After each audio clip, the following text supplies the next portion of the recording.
Guys, eto naman yung CMF Phone 1 by Nothing na may MediaTek Dimensity 7300, naka-AMOLED display with 120Hz na refresh rate. Meron na rin tong 4K at 30fps pagdating sa video at ang ganda ng camera. Mataas na rin yung battery na naka 5,000 mAh, pero ang pinakakakaiba talaga sa phone na to, modular siya o napapalitan yung back panel niya. Kaya samahan nyo ako sa video nito, mag-test tayo ng performance, camera at marami pang iba. At sa mga bago, huwag nyo kalimutan mag-subscribe at pinutin yung bell icon para sa mga ganitong unboxing, reviews, tips and tricks at bagong kaalaman sa channel na to.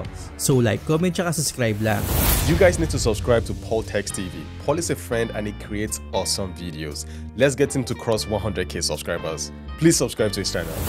Okay guys, sa wakas nagkaroon tayo ng mga ganitong phone na modular na papalitan yung back panel nito So ako may pinalit akong na kulay blue rito at nagugustuhan ko talaga yung mga ganitong design. So yung design ng back panel nito, meron tayong dalawang camera dyan. Actually yung nasa taas is depth sensor yun, tapos yung main camera natin. May mga screw tayo dito, 4 na screw to, at dun sa dulo naman is wheel siya, pang support din sa back panel natin. So una medyo mahirap tanggalin yung back panel niya, pero kapag nakuha mo na yung tricks talaga, madali na lang siya. So blue lang yung nasa akin, pero kung gusto nyo bumili online, pwede sa Digital Walker. So yung presyo nito sa 8128, 15,490. Sa 8256 naman na hawak natin ngayon, 17,490. At kung sakali, pwede kayong magtanong kung available yung ibang color like yung orange, blue, tsaka yung green at iba pang mga accessories. So sa akin kasi ito lang yung dumating sa akin, hindi ko mapakita yung mga ibang accessories.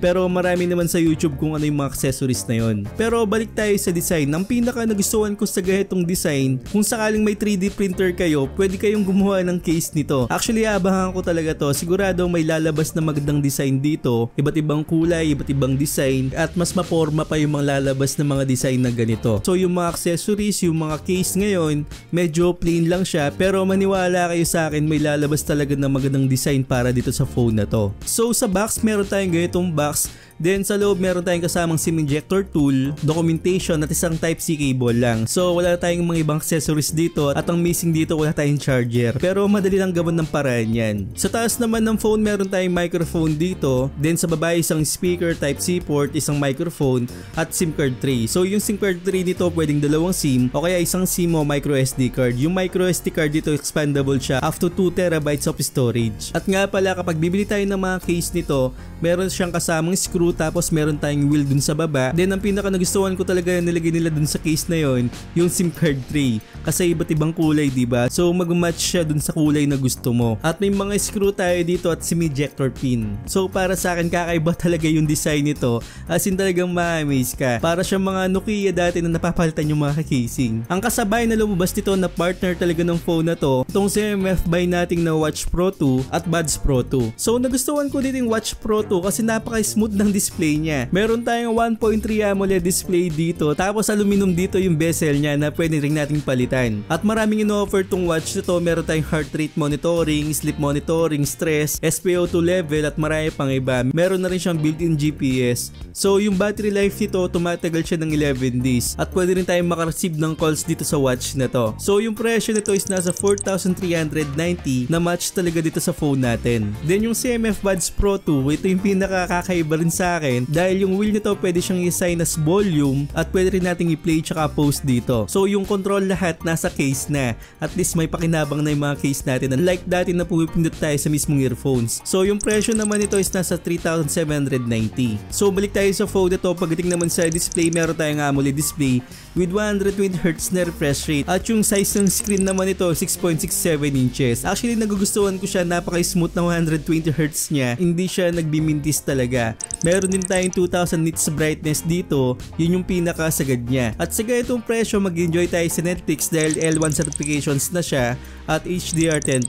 So wala tayong magiging problema kung manood lang ng mga movies, watching YouTube, TikTok at kung ano-ano pa. Then yung fingerprint scanner nito is standard display niya at mabilis naman po siya. Yun nga lang ang napansin ko sa display na to, although yung punch hole camera niya medyo maliit lang, pero yung bezel niya dun sa baba hindi siya symmetrical dun sa taas tsaka dun sa gilid. Medyo kung ikukumpara ko sa mga gilid tsaka dun sa taas, medyo makapal po siya. Pero hindi naman siya ganun kalaki, as in saktong-sakto lang. Then may IP rating rin to na IPX2 na medyo hindi naman katibayan talaga yung rating na yan. Kasi nga modular tong phone na to at kung mababasa man sa ulan talaga to, papasokan talaga yung loob ng phone na to. So ingatan po natin yon. Pagdating naman sa performance, meron tayong MediaTek Dimensity 7300.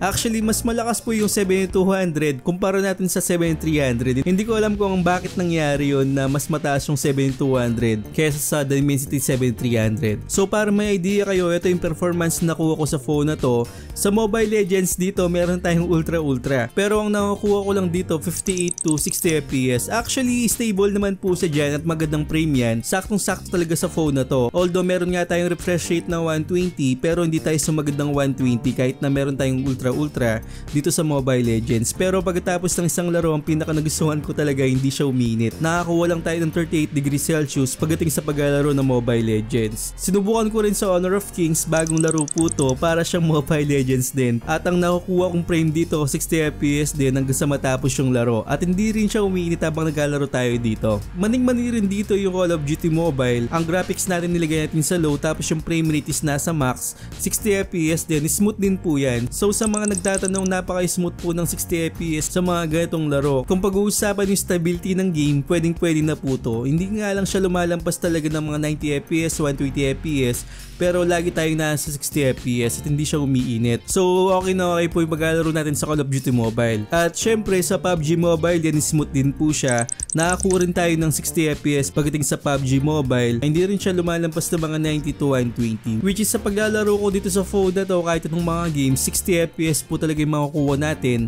At tamang-tama lang po yung frame na yan. At least hindi siya bumaba ng mga 30, diba? Hindi siya nagpo-frame drops. At saktong-sakto lang sa phone na to. Hindi naman siya ginawa talaga as gaming device, pero masasabi ko yung pagka-balance ng chipset niya, pwedeng-pwede na pagdating sa presyo. At dahil global to na mabibili nga natin sa Digital Walker, meron tayong mga warranty dyan. Kung di ako nagkakamali, mga 1-year warranty to, at may mga OS support pa tayo matatanggap, mga 2 years support at 3 years na security patches po. Then syempre sa paglalaro natin, nakatulong dito yung Game Turbo. Although yung Game Turbo nito, limited lang yung mga settings, yan lang talaga yung makukuha natin. I-activate lang natin yung performance mode at meron tayong mga ibang settings dun sa baba. So napaka-limited lang po talaga, pero at least meron pa rin tayong Game Turbo dito sa phone na to. At gusto ko lang malaman nyo na napakaganda po ng OS niya. Meron tayong Nothing OS dito na 2.6 at isa to sa mga pinakamagandang OS na subukan ko. Malinis po talaga siya, wala siyang bugs at walang naka-install dito na hindi natin kailangan. Like yung mga bloatwares, diba? May mga ganun yung mga ibang phone dito, malinis po talaga. At kung nagugustuhan ko yung origin OS ng mga Ico phones, nagugustuhan ko rin po itong OS na to na Nothing OS. At maasahan mo na hindi ka magkakaproblema dito sa OS na to. Kung naghahanap kayo ng magandang OS pagdating sa phone, isa ang Nothing OS na i-recommend ko sa inyo. Okay, pagdating naman sa camera, meron tayong 50 megapixel na main camera, tapos yung 2 megapixel na depth sensor natin nasa taas nga po siya. Hindi siya totally camera. Then sa selfie camera naman, meron tayong 16 megapixel na front facing camera. So sa mga nakuha kong shot, sobrang satisfied talaga ako. Nagulat ako na maganda yung camera niya. Meron tayong sharpness na makukuha, tamang-tama yung mga details na makukuha mo, at yung shadows, tama rin po yung timpla. Maganda rin po yung pagka-bokeh effect nito o sa portrait mode. Nakapokus talaga dun sa details na makukuha mo. Then yung kulay blue, yung kulay green, saktong-sakto lang din po. Hindi lang siya ganun ka-consistent, pero ma-adjust mo yung brightness nito habang kumukuha tayo ng litrato. So may mga phone kasi na fix lang talaga siya, hindi na-adjust yung mga brightness, pero dito na-adjust po natin at makukuha natin yung timpla na gusto natin dito sa phone na to. Maganda yung timpla niya, hindi siya oversaturated, lalo na sa mga halaman, sa mga bulaklak, sa mga pets natin. Pero sa human subject, medyo hindi ko nagugustuhan yung kulay niya.